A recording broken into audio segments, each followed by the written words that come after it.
Police, what's your emergency? Oh, police officers! Elite police units created to crack the toughest of cases. My role was investigating serious and organised crime. This was out of the ordinary, and this was a high-pressure situation. Calm yourself down. Their task, tackle the villains. Lots of us suspicion of murder, all right? And bring them to justice. A real whodidit. With unique access to some of Britain's most talented detectives, we explore, for the first time, their investigations. I've spent years putting together all of these tiny pieces of evidence. Their methods. The most bizarre investigation I've been involved in. And the evidence that's put some of the UK's most dangerous criminals behind bars. They look clever, and they're dangerous.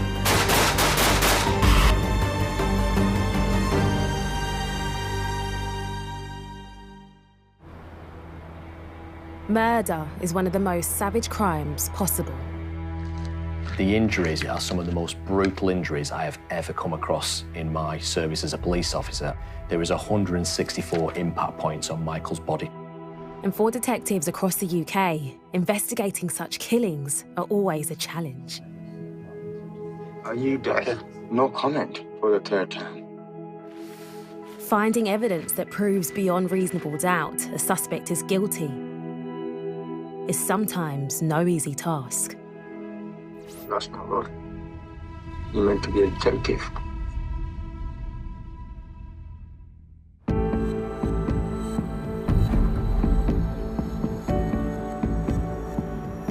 I've been with Lancashire Constabulary now for 21 years, predominantly as a detective.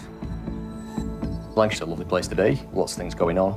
Like any area, unfortunately, there is instances and isolated instances where crime occurs. I've always had a passion to be a police officer, mainly because I think I get satisfaction, reward from helping people. Working in the homicide team and the force major investigation team enables me to do that to people at the most difficult periods of their life.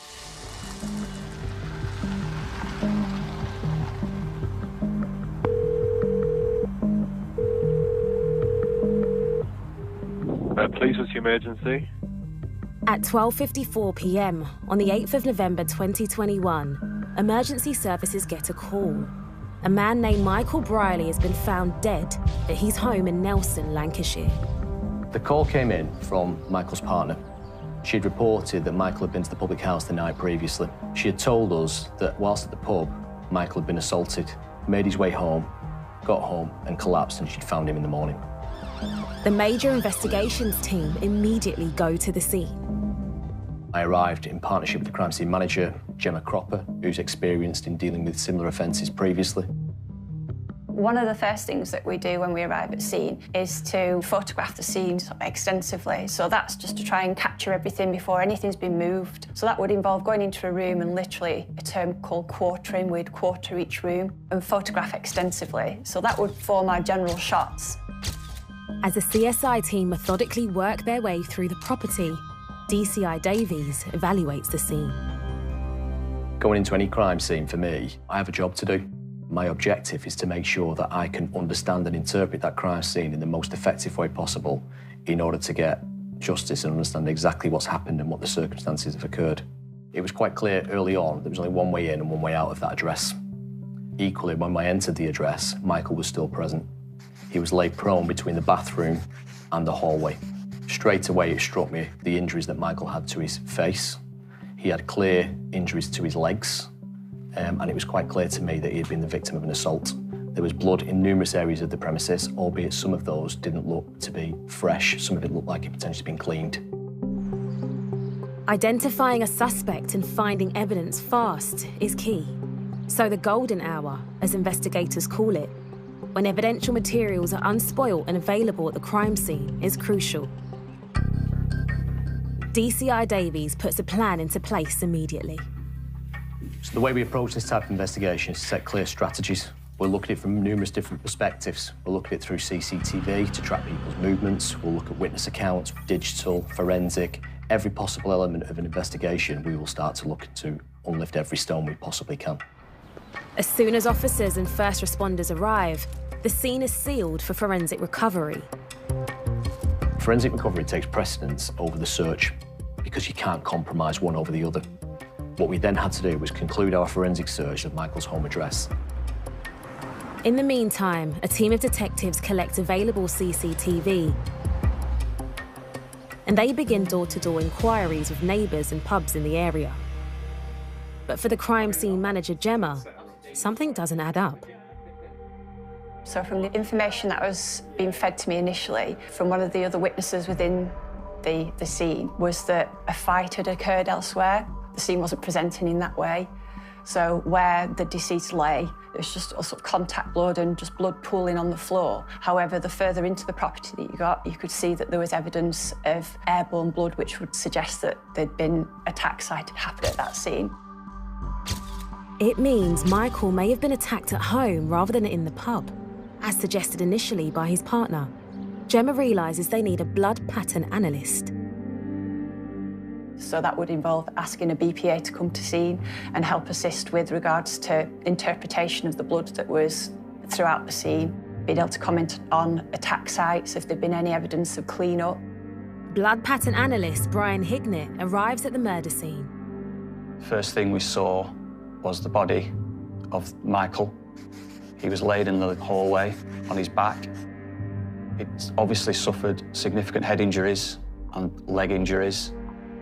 The first thing that struck me, despite the fact he'd sustained such severe head injuries, there was very little blood staining around the walls of the door where he lay.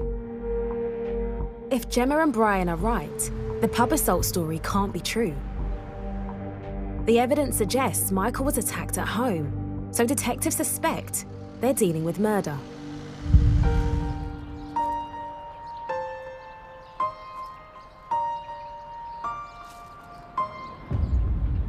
My immediate concern was to confirm or negate the validity of the facts of the assault that had taken place in the public house, or whether or not potentially the fact that blood was present had that assault actually taken place within the home address.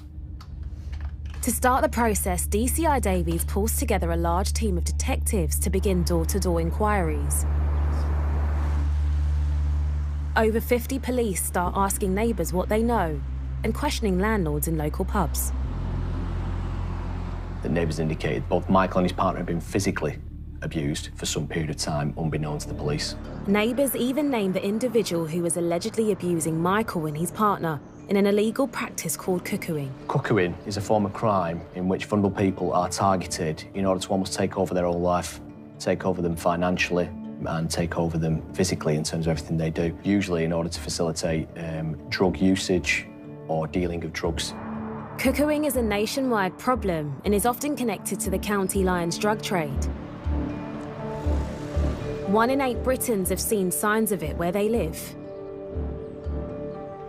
In 2021, police identified nearly 900 addresses across the UK where cuckooing was taking place, and vulnerable people, including children, were at threat.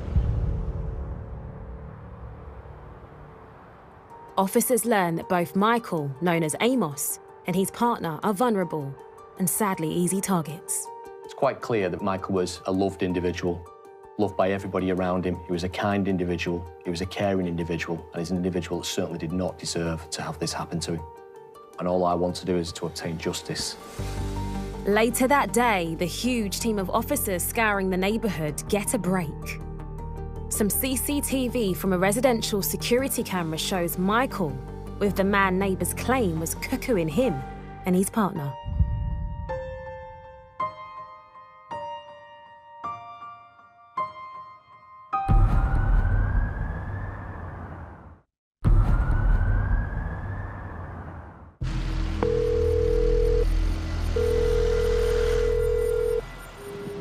Police, what's your emergency?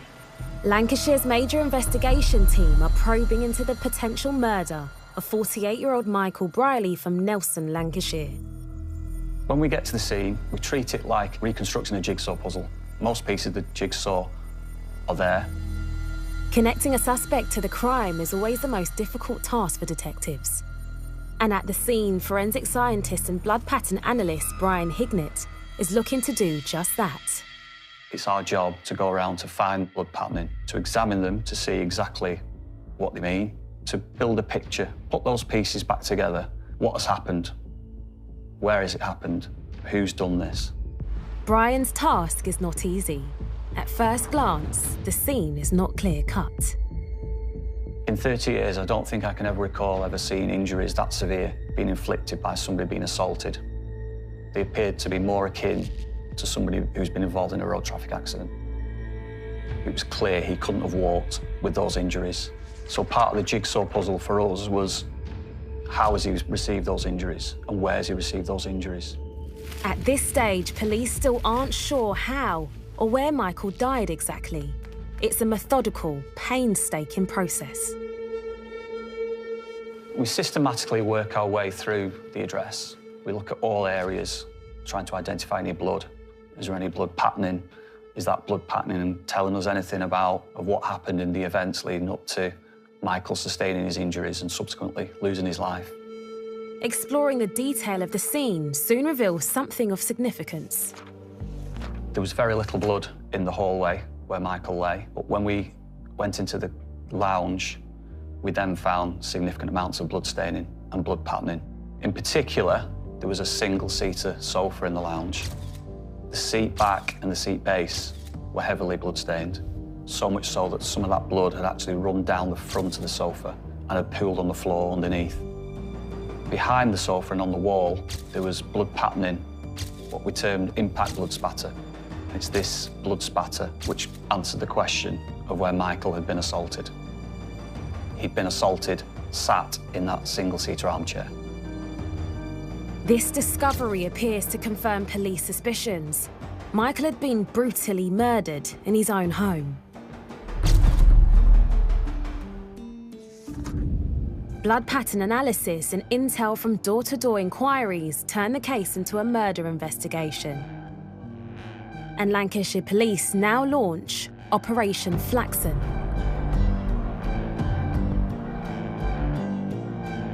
DCI Davies goes back to Michael's partner, who's still in shock, and learns she lied about the pub assault in her 999 call. And the reason why is chilling. Michael's partner summarised it as the suspect had taken over every aspect of their life. Officers now understand Michael and his partner were victims of cuckooing. Michael had actually had all his benefits paid into the person's account, and he was charged £40 for the privilege of doing so, it would now appear. There'd been a history of assaults that had taken place. Michael had asked people specifically not to report those assaults. We now know that's out of fear. And the individual who Michael and his partner were scared of is evidently on the CCTV that detectives have secured from the streets around the crime scene. He certainly appears to be connected with Michael. And what DCI Davies witnesses is not pleasant. Two key things are highlighted to me there. He's walking with a stick. He's a vulnerable individual in his own right. He's walking approximately 10 to 15 metres behind. He then subsequently strikes Michael to the face and punches him unprompted. They then make their way to the shop. On arrival in that shop, it is very clear and evident that he is abusive further to Michael in that shop. He's being derogatory in the way he speaks to him, and he's treating him horrendously. The CCTV confirms the neighbours' witness statements and elevates the man from a person of interest to prime suspect. Whilst the CCTV en route to the shop is a clear piece of evidence for us to consider around building the chronology and shows a propensity for violence, and particularly propensity for violence towards Michael, it does not provide evidence that he is responsible for Michael's murder. What we need to do is piece together the evidence that demonstrated that he was responsible for that offence.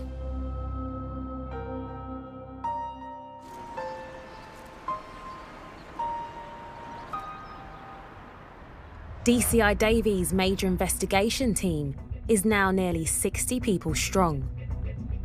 Their task, to find physical evidence linking their prime suspect with Michael's murder. It was clear from the CCTV there was quite distinctive clothing that the suspect was wearing. Very distinctive beige jacket. You can see a clear Burnley football shirt and grey joggers. I knew that once he was wearing those clothing earlier that day, there was a strong possibility he was wearing them later that afternoon. They represented significant forensic value for me, and it was important that I recovered those clothing. The more time passes, there's a risk. Al knows the suspect could destroy any contaminated clothing, so he calls the team on the ground to see if the items can be found. When we became aware of the grey joggers, the focus then at that point was just to recover them as quickly as possible. It's nearly 13 hours since the murder of Michael Brierley was reported, and through CCTV, detectives locate an address where they believe the suspect might be hiding. Careful planning goes into any arrest for the safety of the public, for the safety of the officers who are going to carry out the arrest, particularly when you're looking to locate a man who's potentially committed such a savage and brutal attack. They were carefully planned officers, carefully well briefed, and knew exactly what they needed to do when they arrived. At 1:30 a.m. on the 9th of November, officers raid the address. 7. Mr. Police, open the door. I was going to put the door in, all right? Can you open up? Open the door or else it's going in.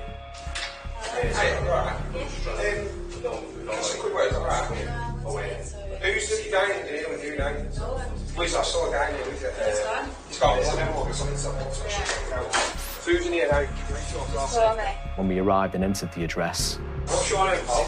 he was clearly like a child, hiding under the duvet in a manner which he thought we wouldn't identify him. Why? Stand up. Stand up.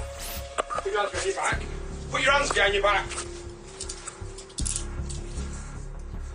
At this moment in time, you're not supposed to suspicion of murder, all right? So you don't have to say anything, but if you have any defence, don't mention any questions, central later on in court. Anything you do say, they read evidence, okay?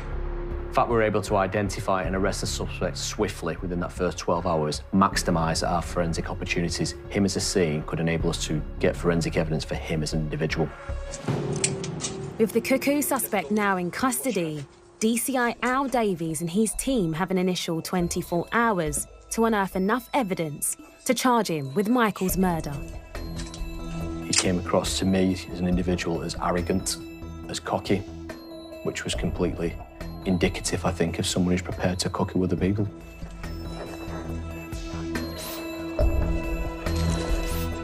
Back at the station, questioning the cuckooing suspect starts in earnest. As part of this investigation, I had to rely upon specialist expert interviewing officers. In this case, we used Detective Constable Dave Richardson, who's an expert in his field. For DC Richardson, there was also a personal connection with the victim. Before joining CID, I worked at Nelson for 15 years, and I was the local body. So I used to walk around the streets, and Michael and his partner used to live on the area that I covered. So I would regularly see Michael, and I regularly see him walking about with his stick. He would walk round with his Burnley shirt on. He was a big Burnley fan. I was disgusted looking at the CCTV. The footage was quite upsetting in a way because that's the last time Michael's seen alive. So it was all very sad.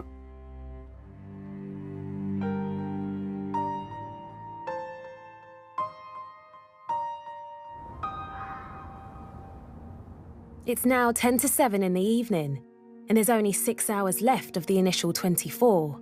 The pressure is already on. When I met the suspect at first, he was generally quite quiet. People usually are. He's probably weighing me up a little bit, and I'm weighing him up. And so begins the interview game of cat and mouse. My interview plan in this instance was initially to go through the timeline with him. So he was arrested in the early hours of the morning. What I needed to cover was all the time from the day before the murder, all the way through the murder, to after the murder, to the point where he was arrested. So where were you? If you don't want to answer, just say no comment. No comment. Okay. You can answer if you want to. Where were you? No comment. Half the time they're advised to go no comment, so if they go no comment, I just follow my interview plan. But with the suspect stonewalling DC Richardson... Were you in possession of any weapons? No comment. Were you under the influence of alcohol? No comment. It looks like it'll be a long night. Are you responsible for assaulting Michael Brierley, also known as Amos, causing him injuries leading to his death? No comment. Okay. So just to clarify, at the time, just Is legal break, or do you want to continue the interview? Yeah, can we have a legal break, please?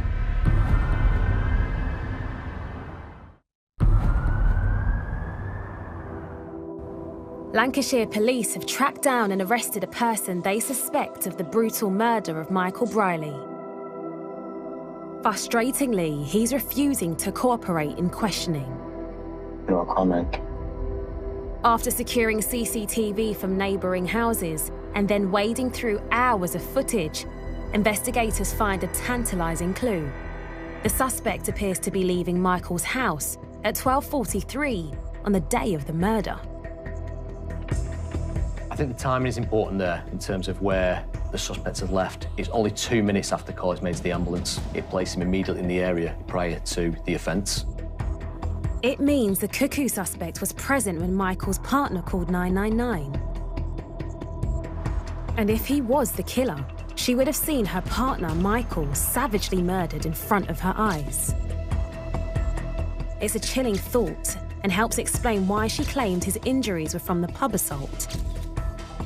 It gives some degree of explanation as to why a victim of cuckooing may elect not to tell the truth. It's quite evident that fear was apparent. When you've got someone who you are fearful of is still present within the address, you are unlikely to tell us the correct story. With less than 12 hours left of the 24, the victim's body is taken for post-mortem. It means the forensic team can begin a detailed fingertip search for evidence in the property. We recover any items we consider to be of interest, recover them for future examination, further examination in terms of blood pattern, DNA. At Police HQ, DCI Davies' team continue to scour the CCTV to build up a timeline of events. They follow the suspect from the scene. The suspect had left the address. He left now, very clearly, having changed his clothing. He'd removed the beige jacket, the Burnley shirt and the joggers, and was now wearing a distinctive pair of orange shorts. This makes recovering the Burnley top and joggers even more essential. As he left the address, it was quite clear and obvious he was walking in a manner that looked like he was potentially uncomfortable. His gait did not look correct, and he was walking away from the scene. That is reaffirmed by the fact that we followed the CCTV through to his home address. En route, he then removes that footwear. He left now, very clearly, having changed his clothing. For some reason, he carries that footwear and then makes his way towards the shop he was at earlier that evening. What becomes obvious is that he then discards the footwear he'd previously removed and throws them over a wall. It would appear he's not happy with the location of those trainers because he then proceeds to jump over the wall again in order to, I would say, to move the location. Even though this appears damning, the video evidence is still only circumstantial and wouldn't hold up in court. That was important for me. I needed to know whose footwear that was and whether they had been used in the commission of the offence. The police now start to feed what they've learnt into the interview room. We got some really good CCTV in this case, which clearly showed the suspect assaulting Michael in the morning before the murder. It was obvious it was him. Did you slap him? Yeah, slap. Well, can you show me how your hand was when you slapped him? Yeah, like this. Okay, so you should show me the palm of your hand. Yeah? So palming, slap. Yeah. And then, as we showed him a bit more of the CCTV, he then went back a bit on that. The chap stood on the corner there, is that you? What are you saying? See? You can't see the face. So, how could that be me? Are you saying it might not be you? It might not be, yeah, because I was under the influence. Well, I know at that point that he's responsible for that assault. I think, I'll be honest, everybody in the room knew he was responsible because we were all watching the same CCTV. But I carry on with my questions and see if he wants us to give us more information about it. Do you admit that in that CCTV you assaulted Amos? No comment. So when we showed him the CCTV from inside the shop, it was really clear. It was in colour and we could hear sound as well. Thank you. It's quite incriminating as far as the suspect was concerned, and he clearly wasn't happy about looking at it. Right, and he looks perfectly all right. All right, okay. His cheek's bleeding, it's basically nothing. Yeah, it's sticky. So he's picked something on his face that's caused it to bleed. That's right.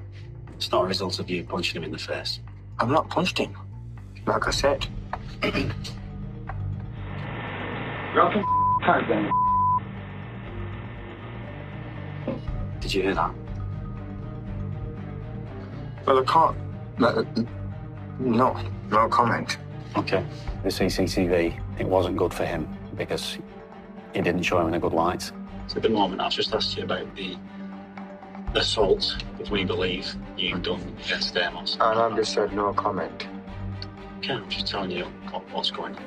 And I was telling you what I've just said. And the more questions I asked him, the more unhappy he was. So that's that. Nothing else. It's 16 hours into the police's statutory 24, and while the suspect is being questioned, the crime scene team makes a crucial discovery. A beige jacket was found in the hallway. We found in the lounge behind the couch a Burnley shirt that was on the CCTV. And in the kitchen, there was a pair of heavily blood-stained jogging bottoms that were also believed to be the clothing on the CCTV. It would be marked up as a priority, so it'd be a priority submission that we'd sort of rush out the scene. With the clock ticking, DCI Davies makes a decision to fast-track all the items for analysis and extend holding the suspect for an extra 12 hours. When we find something like that, it's a sense of achievement, but that's only the first part. We have to examine those in more detail. We can't do that at the scene. That has to be done back at the lab. And it's only when we examine it at the lab, the detail becomes more apparent. But there is still one major challenge for the team. They have no idea what was used as a murder weapon. Despite the extra time to hold the suspect, their questioning isn't getting anywhere fast. Why have you assaulted Michael? No comment. If we could ask Michael, what would he say about it? You'll have to ask him, look.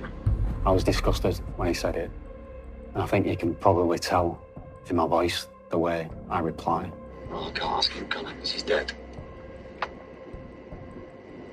I think at that point, I wanted the suspect to sort of understand that, you know, it's serious. We're talking about your friend, supposedly, that you've spent however long with is your friend and now he's dead.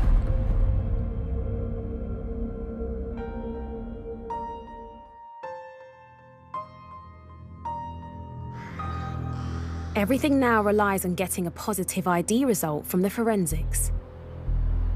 Knowing there's an individual in custody that's been questioned in relation to the incident, there is pressure. There is pressure to get a result which could further that investigation or could result in releasing that individual from custody. Even with fast-tracking the forensics, it's looking unlikely the results will be back before the new deadline is up. So DCI Davies manages to persuade the magistrate's court to extend custody for a further 36 hours. If we reach crossroads of 96 hours, we have to then release an individual who potentially has committed the offence of murder, which could jeopardise public safety. For me as an SIO, I do not want that to occur. The race is on. The team now has a day and a half to gather the proof and officially charge the suspect with Michael's murder. That period is intense. I will not see my family. Many of my investigation team will not see their own families. We will work long, intense hours just because we are so focused upon getting the right result within them time constraints. With 18 hours of the allotted time already used up, in the interview suite, the suspect wants to further frustrate DC Richardson. Okay, so just to clarify, at the time...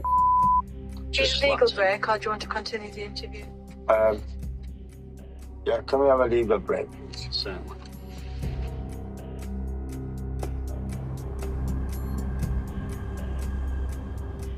Just remind you what we spoke about earlier. No comment. Can I just ask, are you intending to conduct another interview where you're going to put evidence to him or not? What, tonight? Any time, whether it's tonight or tomorrow. It's highly likely there'll be a further interview. 2021. By the next evening, the suspect has already been interviewed twice. But now the post-mortem report has come in. The details are shocking. Michael had sustained 3 separate skull fractures. He had a complex nasal fracture to his nose. He had 7 different rib fractures. In totality, he had 41 external injury points of impact. He had 23 injuries to his hands, inclusive of defensive injuries. It's quite apparent Michael had fought for his life. He had a laceration to his liver as a result of strikes. The injuries, for me, are some of the most brutal injuries I have ever come across in my service as a police officer and working within major crime. There was 164 impact points on Michael's body. The nature of the internal injuries are quite harrowing, even for me as an SIO.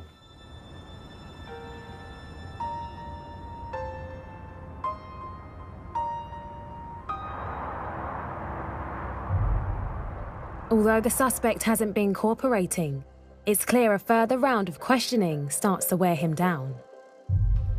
But it's been what? Like we said, how many days since this event that you're talking about? What does that show you?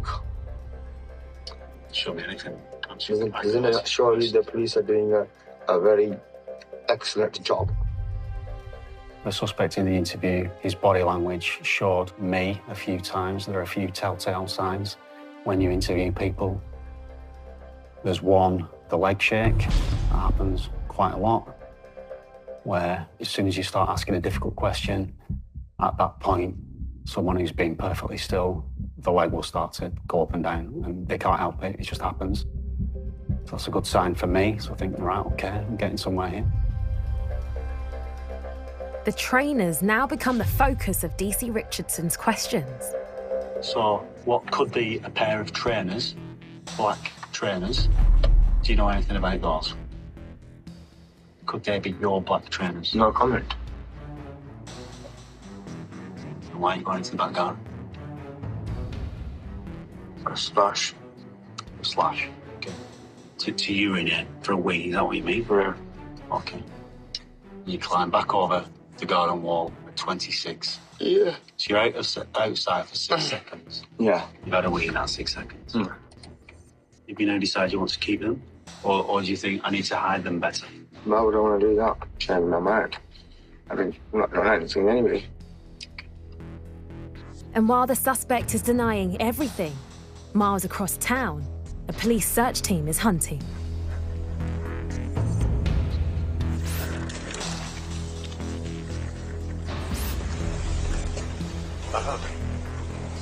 Bingo.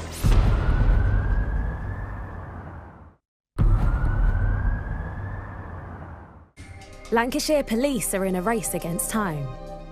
They only have 36 hours to find enough evidence to charge their only suspect for the murder of Michael Brierley. A search team is hunting for some trainers the suspect discarded whilst caught on CCTV. Just nothing. Bingo. Trainer. There's another trainer. Like 2 trainers. Okay.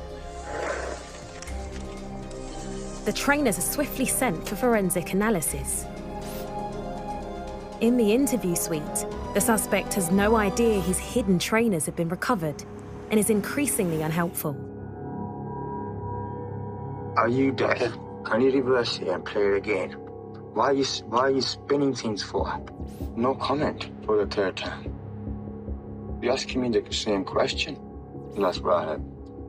Because you're not very good at hearing things. What time was the call made? I've no idea. That's not good. You're meant to be a detective. Sometimes in an interview, it is quite difficult to remain calm. especially when you've got someone who is arguing with you a little bit, trying to wind me up. I might get wound up a little bit, but it's just important that I don't show that, and I just outwardly try and look calm. Shall we move on? If you wish, stay now. Despite all the clothing evidence found at the scene, one crucial artifact is still missing: the murder weapon. For me, what stood out was the fact that we were outstanding a weapon and there was a bed that was a medical bed, but it wasn't in use. I noticed that there were bits that were no longer attached and they were sort of hidden under the bed. These objects are sent off for investigation in the lab. When we examined the bedpost microscopically, there was blood staining. There was blood staining on the inside surfaces. There was a small amount of blood staining on the outside surfaces. There was also body tissue, fatty tissue on the inside. And associated with the fatty tissue was some hair fragments. The tissue samples are sent off for DNA testing to confirm if they are Michael's. While in the interview room, DC Richardson is breaking down the suspect's defences. He's been held for over 48 hours at this point. Did you intend to cause him really serious harm? No comment. Did you intend to kill him? No comment. Was that a no or a no comment? Comment, no comment. Now, considering at the beginning of the interview, I said the words, no comment. So he knows how to say no comment. But to me, the answer, no, and then a massive gap, comment, clearly means he's answering the question. Did you intend to kill him? No comment. Was that a no or a no comment? Comment, no comment. Where was he when you last saw him?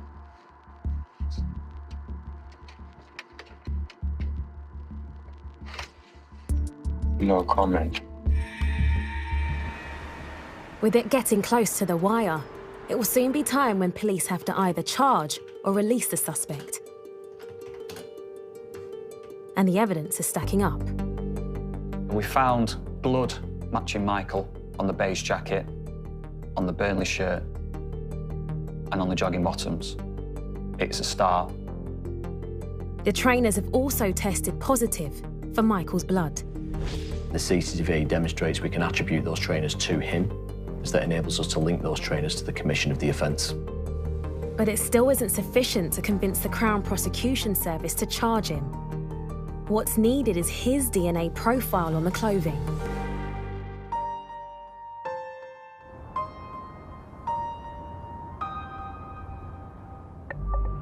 Three days into custody and questioning becomes intense.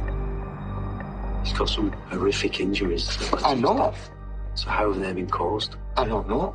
I don't know. Have you caused those injuries? I haven't, no. I've told you the truth now. I got worried. I can't stand the sight of blood. I can't stand it. I start fainting. I think throughout the interview, it was obvious that the suspect was only really interested in himself. He didn't show any remorse. Who do you think caused those injuries? He could have got injuries from the drug dealers or whatnot, because he owes them a lot of money. He blamed the victim's partner. Yeah, they've been fighting all night. But look, you can check my hands. Look, I've not been punching no one. Yeah, look, nothing. You check it. In the last interview, he blamed his girlfriend, so he blamed all these people in the interview, apart from himself.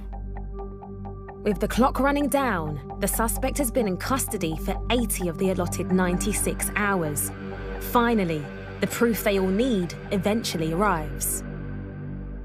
When we obtained the DNA profile from the blood on this bed frame, that was also found to match Michael. That was the weapon or the implement that had been used to inflict the injuries to his leg and to his head. With the murder weapon confirmed, Brian also has the results from blood splatter analysis. So in an assault, you first of all need to get blood to the surface of the skin. So that could take multiple blows before blood starts to be shed.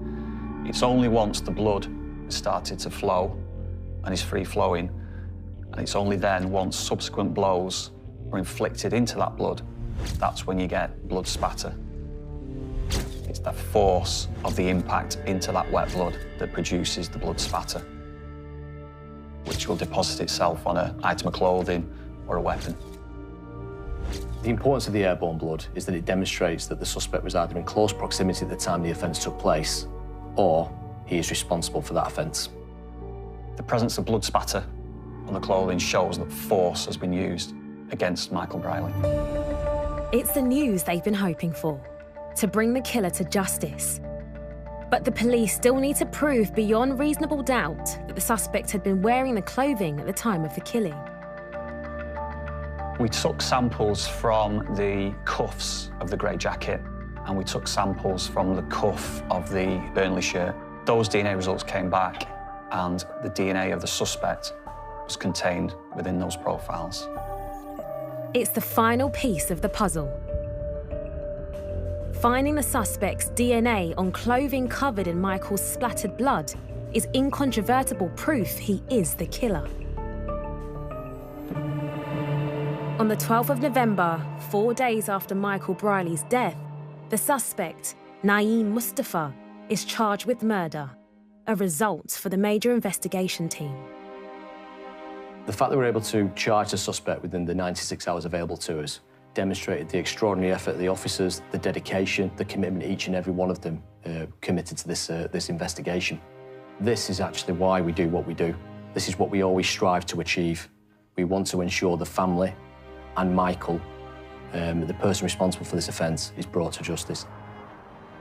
On the 9th of May 2022, Michael Brierley's murder trial begins at Preston Crown Court.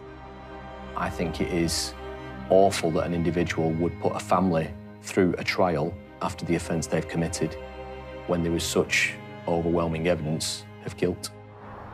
After less than 3 weeks in court, the jury returned their verdict. The suspect was found guilty at trial of Michael Brierley's murder. He received a mandatory life sentence to serve a minimum of 27 years.